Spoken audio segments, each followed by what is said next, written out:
Okay, you've got this more complex database structure now that has two tables in it instead of one.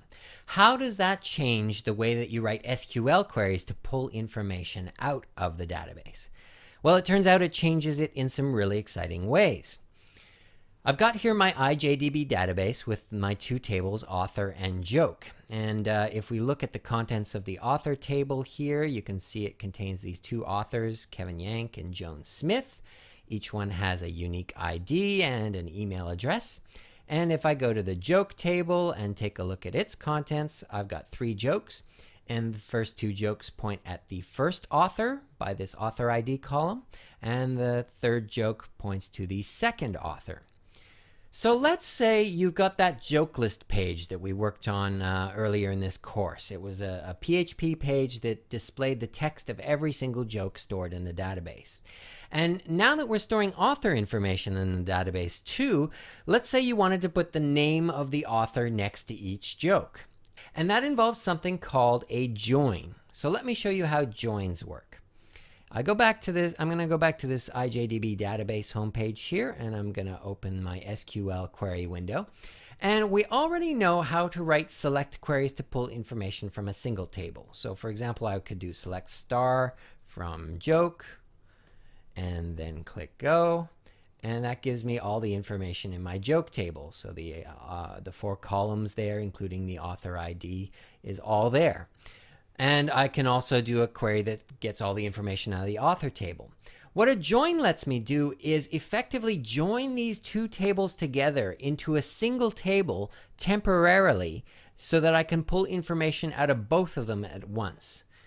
And that's exactly what I want to do. I want to get not only a list of all of my jokes, but also the author information for each one.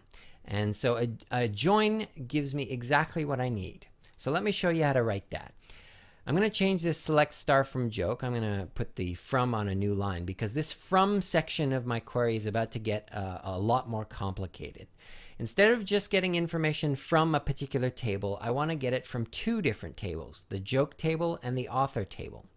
So what I'm going to do is tell it to join those 2 tables together. So from joke, I'm still getting information from joke, but I also want to get information from author. So what I do is type inner join author. So an inner join is one of several types of join that MySQL supports. Inner join is the simplest one, and we'll be sticking with inner joins for a little while. We'll get to another type of join later on in this course, but for now all our joins will be inner joins. And what an inner join does is that for every single row in the joke table, MySQL is going to go look for a matching row in the author table. And it will combine those 2 rows together into a single row of this joined table. So what I need to do is tell it how to find those matching rows. And we can see that every single row in the joke table has this author ID value that needs to match the author ID, the ID value in the author table. So the author table has its own ID column. And the values that are stored in it need to match whatever's stored in this author ID column in the joke table to find those matching rows. So what I do is give it in my SQL query a condition that checks whether 2 rows match. So I say on. So I'm joining from the joke to the author table on the condition that the author ID column here in my joke table matches the ID column in my author table. So if those 2 values are equal to each other, we have found 2 matching rows, and we can join them together.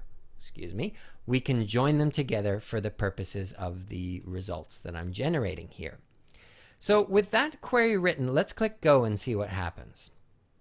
Back in the main window here, I've got this orange bar that tells me I've made an error in writing my SQL query. So the error is the column ID in the on clause is ambiguous. So let me go back to my query window here.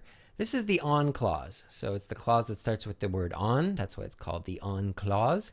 And it's complaining that this ID column is ambiguous. The reason it's ambiguous is that both my joke table and my author table have columns called ID. The unique ID of the jokes is stored in the ID column of the joke table, and the unique IDs of my authors are stored in the ID column of my author table. And at this point, when I say ID, because I'm dealing with both tables at once, it doesn't know which table I'm talking about. So I need to be a little more specific and put author dot here, which tells it that I'm specifically talking about the ID column in the author table and not the ID column in the joke table. So I've eliminated that ambiguity here. The author ID column I can refer to as is. That's fine because there's no other column called author ID. So with that change made, now I can click go again and my query works. I get this green bar and I get the list of results down here.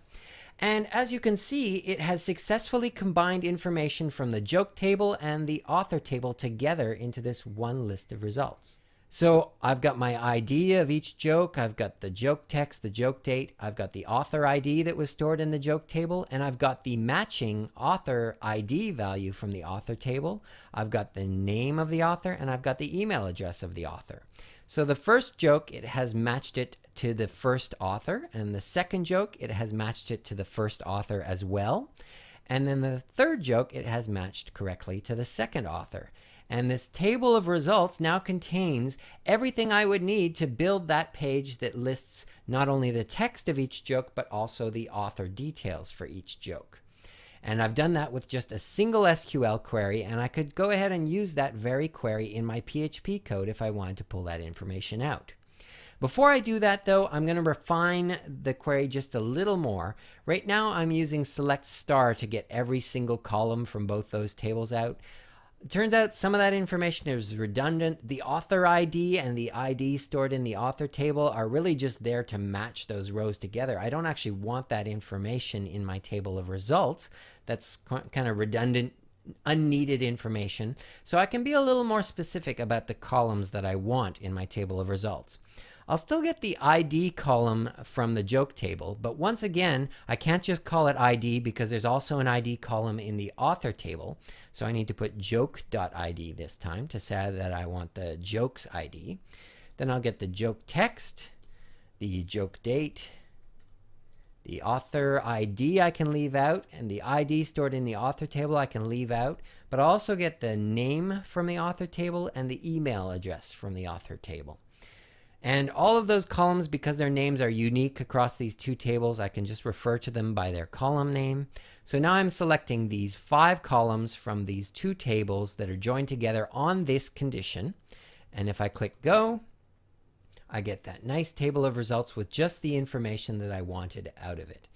So this query is now going to be really useful for you, because the next thing I want you to do is tackle the challenge of taking that joke list example that we wrote earlier in this course and using this query, pull out, in addition to the joke text, also the author information for each of the jokes in your database, and display the author name next to each joke in the page. That's your challenge. See how far you get with it. The finished solution is included in the after folder of today's code archive if you need to take a look and get a hint if you get stuck.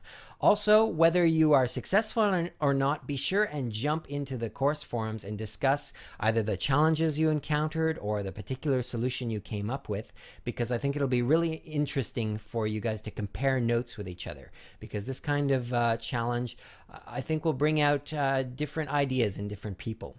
So I'll be back tomorrow to show you some more ways of dealing with multiple tables in your database. Until then, you've got an interesting challenge ahead of you. Enjoy!